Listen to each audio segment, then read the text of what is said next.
औज़ुबिल्लाहिमिनश्शैतानिर्रजीम बिस्मिल्लाहिर्रहमानिर्रहीम।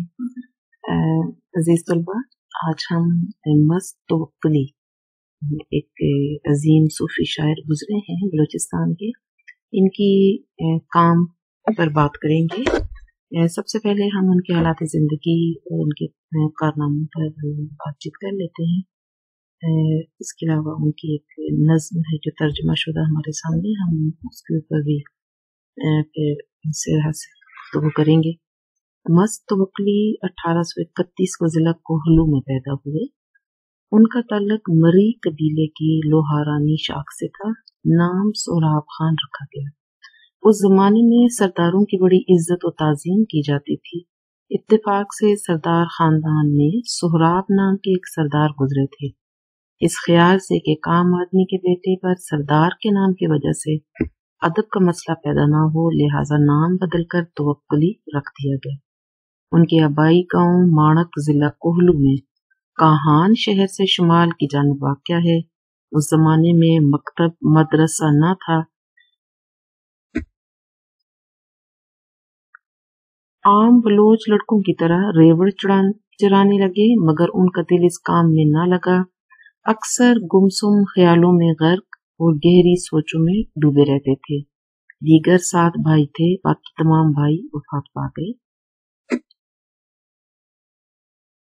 मस्त के नाम का लाहका 2 बातों की वजह से तवक्कुली का हिस्सा बना।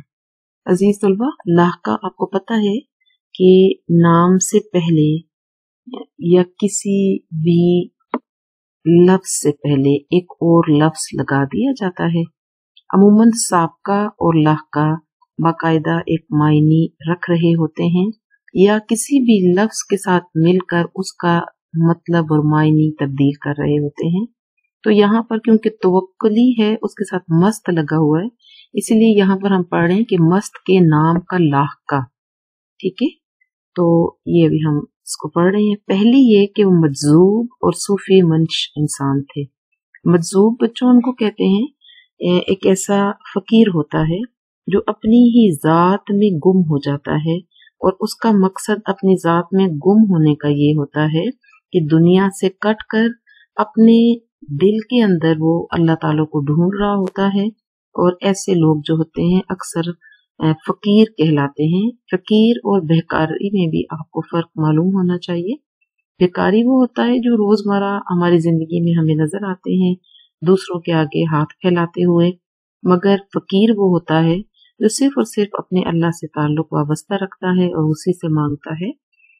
इसी तरह जो मजजूब होता है वो फकीर की हालत से भी बढ़ जाता है। इसको न खाने पीने का होश होता है, न पहनने का, न दुनिया का, न लोगों का, और बाज़ औक़ात हम इनको बड़ी ही अजीब हालत में देखते हैं, मगर ये अल्लाह के नज़दीक बड़े आला मकाम पर फाइज होते हैं, अल्लाह के बड़े मुकर्रब होते हैं। तो मजजूब का मतलब है जज्ब हो जाने वाला। पहले ये अपनी जात के अंदर जज्ब हो जाते हैं और फिर अपने अंदर गुम होकर वो अपने दिल में मौजूद अपनी रूह के साथ ताल्लुक वाबस्ता करते हुए अपने अल्लाह को पा लेते हैं। और सूफी भी ऐसे इंसान को कहते हैं जो दुनिया में रहता है, दुनिया के लोगों के साथ उसका ताल्लुक होता है, मगर साफ सुथरा मोमिन इंसान होता है और उसको दुनिया से गर्ज नहीं होती बनिस्बत उसके जितना कि आम एक लालची इंसान होता है।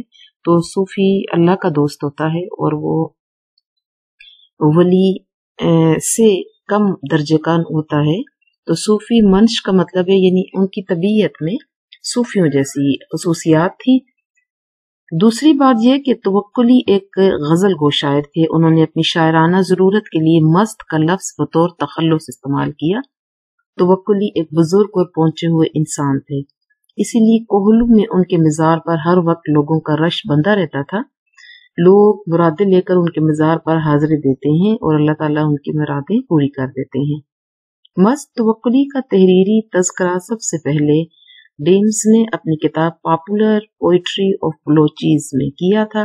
बाद में जकिया सरदार खान, मीर मिठा खान मरी, डॉक्टर शाह मोहम्मद मरी, डॉक्टर इनामुल हक कौसर और गौस बख्श साबिर ने उनकी इल्मी और अदबी खिदमात पर मज़ामीन तहरीर किए, मगर बलोची के इस अजीम शायर पर बुनियादी और वसी काम میر مٹھا خان مری کا ہے، جنہوں نے ان کے حالات زندگی اور شاعری پر وہ کتابیں تصنیف کی۔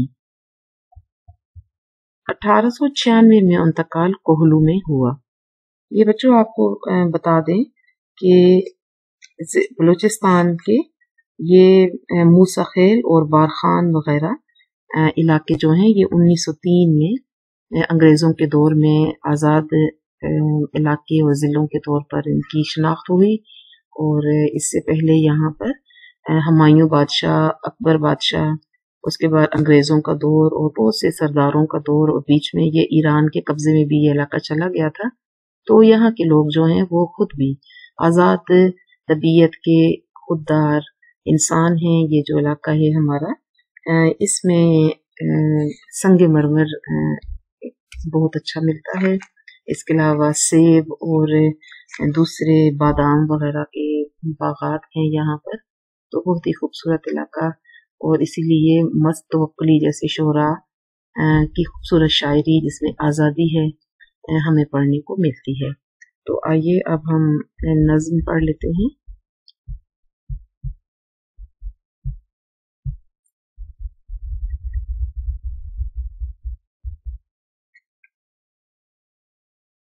اس کا مقصد یہ ہے کہ آپ کو بلوچستان کے اس شاعر مست توکلی کی صوفیانہ شاعری کے فنی خصوصیات کے بارے میں آپ کو پتہ چلے، ادب میں جو صوفی شعراء ہیں ان کا کلام کیسا ہے، اس کی اہمیت کیا ہے، اور یہ کہ جب ہم ترجمہ کرتے ہیں کسی بھی ادب کا، چاہے وہ شاعری ہو یا نثر ہو، تو وہ کس صورت میں آپ کے سامنے آتی ہے اور اس کا مقصد کیا ہوتا ہے۔ تو آئیے ہم یہاں سے پڑھنا شروع کرتے ہیں۔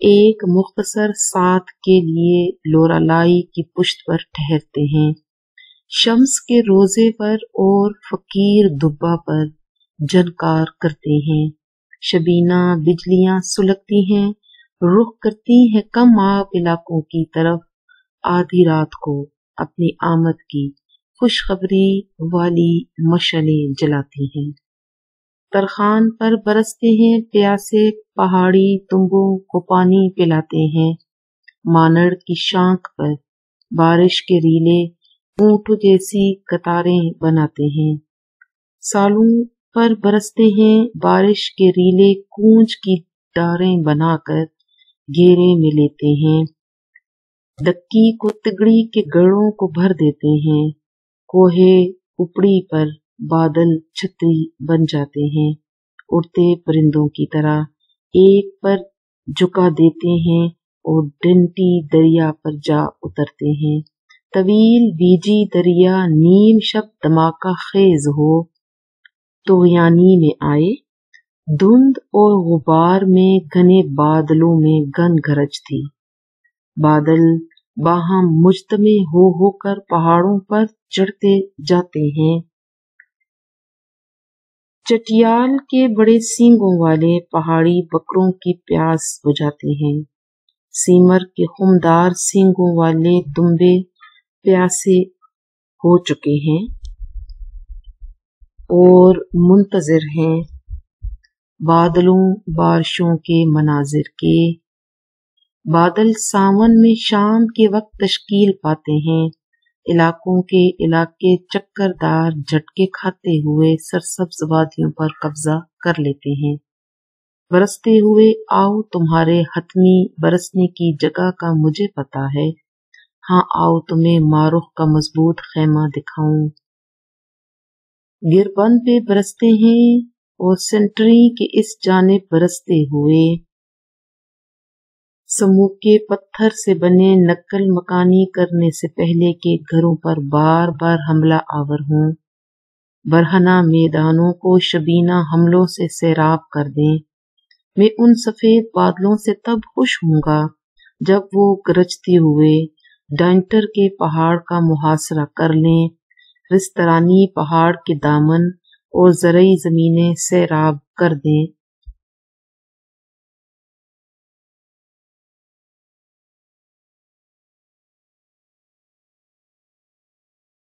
برس جائیں اور مست تالاب پہ بھیڑ کے بالوں کی پیاس बरस जाएं और मस्त तालाब पे भेड़ के बच्चों की प्यास बुझा दें। काहान शहर पर एक पूरी रात मेहमान बन जाएं। बांबूर के पहाड़ तक सारा इलाका घटाओं में छुप जाए। जब बरसात के बाद चरागाह उगती है। जे हो बारिश के कतरों की आधी रातों की मीठी आहटों की। बारिश का पानी खैमों के अतराफ में खूबसूरत आवाजों से बहता है। वो हाथ टूट जाएं जो इस पानी का रास्ता खैमे के अंदर जाने से रोकने के लिए तब्दील करें।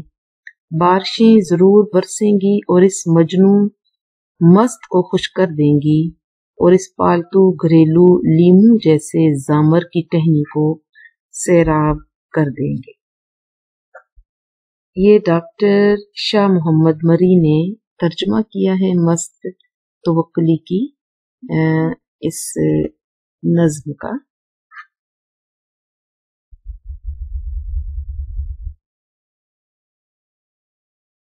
यहाँ पे देखिए, सात का मतलब है लम्हा, सेकंड।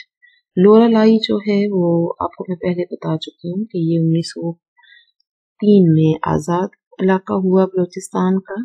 इसका जिक्र हम कर रहे हैं। ये एक इलाके के ऊपर लिखी गई शायरी है। पुश्त कमर यानी उसकी पिछले साइड, पिछली तरफ।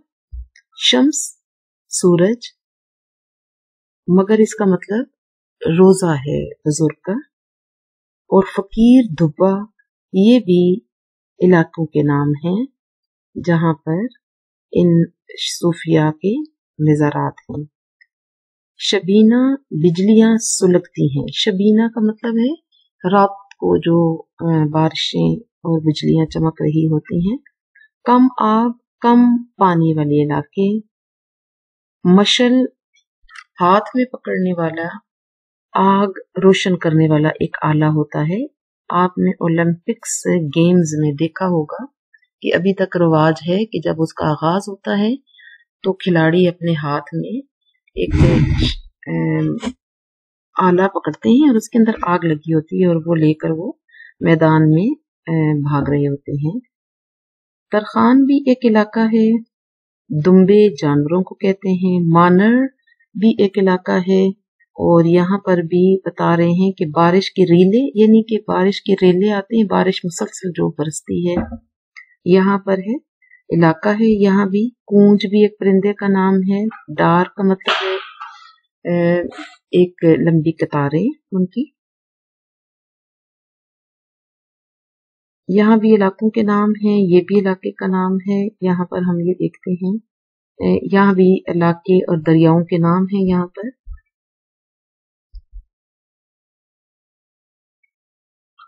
इसी तरह तवील, बीजी दरिया, नीम शब।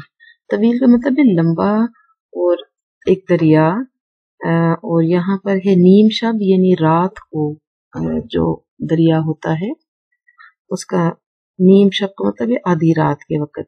धमाका खेज का मतलब है जो धमाका पैदा करता है और यहाँ पर लिखा हुआ है कि तोयानी में आ जाता है। तोयानी का मतलब है कि वो तेज लहरें और उसमें तूफानी कैफियत आ जाती है। धुंध और गुबार आपको पता है। घन गरज बादलों की आवाज होती है। बाहम मुजतमे, आपस में जुड़े हुए। यहाँ भी इलाकों के नाम हैं।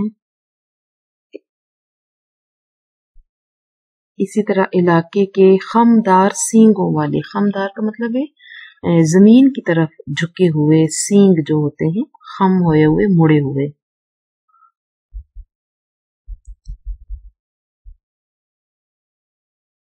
तश्कील पाना, मुकम्मल तौर पर किसी तरह बन जाना। हतमी, आखिरी।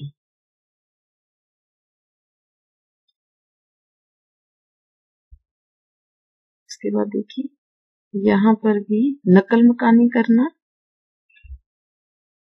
अपना इलाका छोड़ जाना। बरहना, नंगे। या बरहना मैदानों से मुराद ये है कि ऐसा जमीन या मैदान जहां पर कोई चीज उगती नहीं है, कोई सब्जा नहीं होता है। जब जमीन पर सब्जा उग जाता है तो वो समझे कि उसने सब्ज लिबास पहन लिया होता है। शबीना यहाँ पर भी रात है। सैराब करना, पानी पिला देना। उसके बाद ये देखिए, ये इलाके का नाम है, ये भी इलाके का नाम है। जरी जमीनें वो होती हैं जमीनें जहाँ पर फसलें उगती हैं। ये भी पहाड़ का नाम है। साया फिगन होना, साया फिगन का मतलब है किसी चीज के ऊपर साया कर देना। ये भी जगहों के नाम है, ये भी जगहों के नाम है। और चरागाह का मतलब है ऐसा मैदान जिसमें सब्जा वगैरह होता है, तो जानवर वहां पे चरते हैं जाकर। जे हो, जिंदगी हो।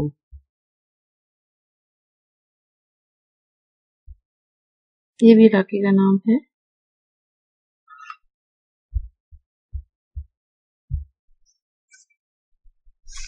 अजीज तलबा, इस नज्म की तशरीह बहुत आसान है।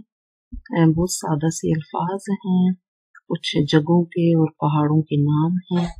और असल में शायर यहाँ पर बलूचिस्तान पर बरसने वाले, लोरालाई के इलाके में बरसने वाले पहाड़ों को मुखातिब करते हुए उनसे गुफ्तगू करता हुआ नजर आता है। और उसकी कुछ ख्वाहिश है कि ये पहाड़ जो है वो इलाके के लोगों के काम आए और बिना मकसद न बरसें, और अगर बरसते हैं तो कैसे बरसें कि लोगों की, जानवरों की जिंदगियों में इसकी वजह से फायदा हो। तो यहाँ पर हम बता रहे हैं कि कहते हैं कि एक मुख्तसर सी मुद्दत के लिए, वक्त के लिए ये लोरालाई की पुश्त पर या इस इलाके पर ये बादल ठहरते हैं और इस इलाके पर पानी की जनकार करते हैं। रात को बिजलियां कड़कती हैं, बारिश बरसती है और फिर ये जो बादल होते हैं ये उन इलाकों की तरफ सफर कर जाते हैं जहां पर पानी कम होता है। और फिर जब ये वहां जाते हैं तो आधी रात को अपनी आमद की खुशखबरियां सुनाते हैं, जैसे कि मशलें जलाई जाती हैं, इससे अंदाजा होता है कि कोई मुसाफिर आ पहुंचे हैं। और फिर ये पहाड़ी इलाकों पर बरसते हैं, जैसे कि तरखान हो गया। और फिर जब वहां बरसते हैं तो उन पर रहने वाले पहाड़ी दुम्बे जो हैं वो इसका पानी पीते हैं और ये उनको पानी पिलाते हैं दुम्बों को। फिर मानड़ और ये सारे इलाकों के नाम लिखे हुए यहाँ पर। यहाँ पर भी ये बारिश के जो रीले हैं ये बरसते हैं, तो यूं लगता है जैसे ऊंचे ऊंचे ऊंट हैं जो कतार बनाते हुए आ रहे हैं। यानी शायर ने बादलों को पहाड़ों के जैसा करार दिया है जो कतारें बना के चलते हुए इलाकों की तरफ बढ़ते हैं। फिर ये बताते हैं कि ये इन जगहों पर बरसते हैं और ये जो बारिश के रीले हैं, यानी कि ये तेजी से बरसते हुए पे दर पे बारिश के रीले, ये ऐसे बरसते हैं जैसे कूंज जो परिंदा होता है उसकी जो गोल के गोल कतारें बनाते हुए इलाकों पर उतरते हैं। बिल्कुल ऐसे ही ये बादल बरसते हैं, इनका पानी ऐसे पे दर पे बरसता है इन इलाकों पर। और फिर जो इस इलाके के गड़े और नीची नीची जगह होती हैं इनमें ये पानी भर जाता है। और ये फिर कोहे कुपड़ी जो एक इलाका है उस पर भी छतरी की तरह तन जाते हैं। उड़ते हुए परिंदों के ऊपर ये छा जाते हैं, जैसे कि परिंदा अपने पर फैलाता है तो किसी जगह पर वो गोया छा जाता है। और फिर बताते हैं कि ये दरिया है, उस पर भी जाकर ये उतरता है बादल। यानी जितने भी पानी के जखीरे होते हैं, दरिया हो या समंदर, झीलें हों, नदियां, नाले हों, ये बारिश का पानी वहां पर जाकर इकट्ठा हो जाता है और इंसानों और जानवरों के काम आता है। ये इसी तरह बीजी दरिया है, उसके तवील है, लंबा है, उस पर भी आधी रात को ये धमाका करते हुए बारिश के बरसाने के लिए, उसमें तूफान लाने के लिए ये बादल पहुंच जाते हैं। क्योंकि अक्सर ऐसे होता है कि जब पहाड़ों पर बर्फ बरसती है, पानी बरसता है, बादल बरसते हैं, तो वो नीचे दरियाओं की तरफ, नदी नालों की तरफ रुख कर लेते हैं और फिर इतनी तेजी से ये पानी पहाड़ों से नीचे उतरता है और जितना ही ज्यादा होता है उतना ज्यादा इसके तोगयानी और तूफान में इजाफा होता चला जाता है। अब ये कह रहे हैं कि धुंध थी और गुबार था और घने बादलों में घन गरज थी और यूं मुझे लग रहा था कि ये बादल जो हैं बाहम इकट्ठे होकर हमला करते हैं और फिर पहाड़ों पर चढ़ते चले जाते हैं। इसी तरह बड़े बड़े सींगों वाले पहाड़ी बकरों की ये भी प्यास बुझाते हैं। और इसी तरह कुछ इलाकों के नाम लिखे हुए हैं कि उनके जो मुड़े हुए सींगों वाले ये जो दुम्बे होते हैं इनकी भी ये प्यास बुझाते हैं।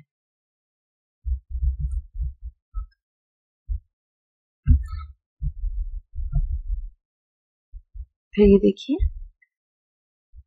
कहते हैं कि ये मुंतजर रहते हैं बादलों बारिशों के मनाजिर के, और बादल जो हैं शाम के वक़्त आकर आपस में मिल जाते हैं और फिर इन इलाकों के चक्कर खाते हैं और फिर इनकी सरसब्ज वादियों पर गोया ये हमलावर होते हैं और उस पर कब्जा कर लेते हैं। यानी हर तरफ पानी बिखर जाता है, पूरे इलाके में बादल अपना कब्जा जमा लेते हैं। और फिर कहते हैं शायर कि आओ मैं तुम्हें बताता हूँ, बरसते हुए चले आओ मेरी तरफ कि तुम्हारी जो बरसने की जो सही वाली जगह है, यानी तुम्हें कहाँ पर बरसना चाहिए वो मैं बताता हूँ तुम्हें, उसका मुझे पता है। कहते हैं कि आओ मैं तुम्हें बताऊं कि तुमने यहाँ पर अपना खैमा लगा लेना है और ये कि इन्हीं रास्तों पर इन्हीं इलाकों पर तुम आगे बढ़ते चले जाना और समूह के पत्थर से कहते हैं कि ये जो समूह है ये कहते हैं कि शायर की एक महबूबा है जिसका नाम समूह है।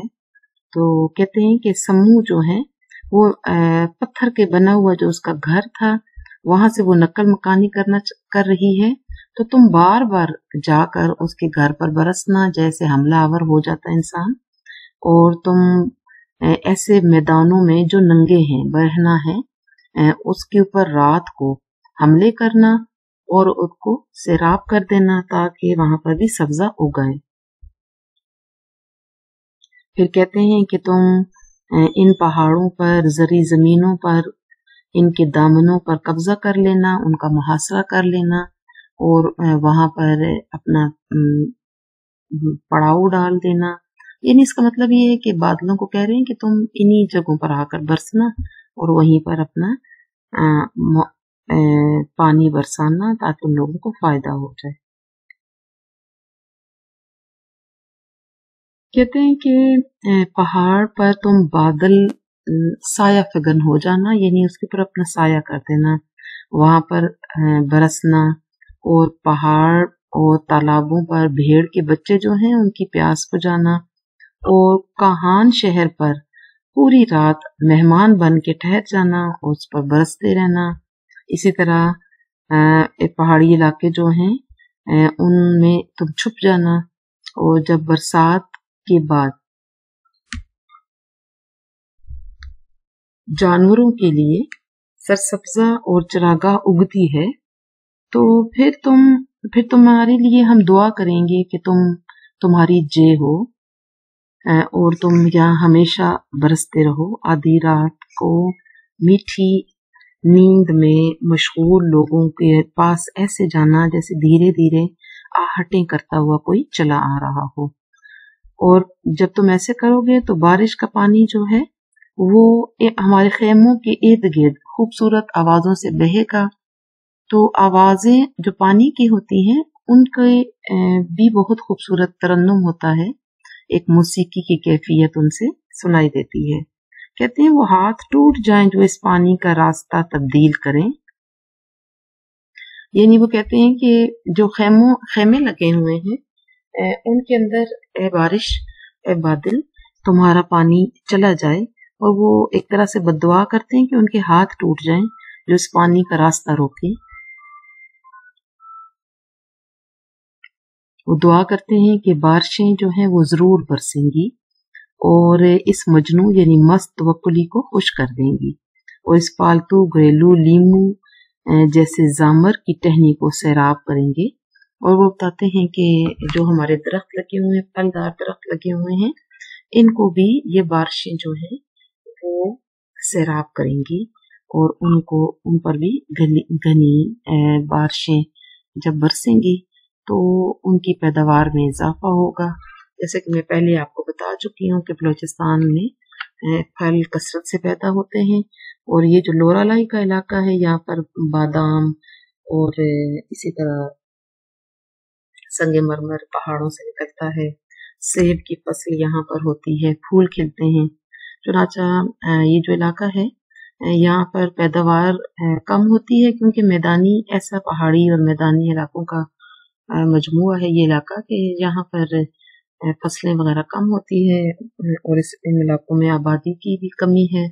इलाका बहुत बड़ा है, मगर यहाँ पर इंसानी जिंदगी के लिए सहूलतें बहुत कम हैं। मेरा ख्याल है कि आपको ये नज़्म बहुत अच्छे तरीके से समझ आ गई होगी।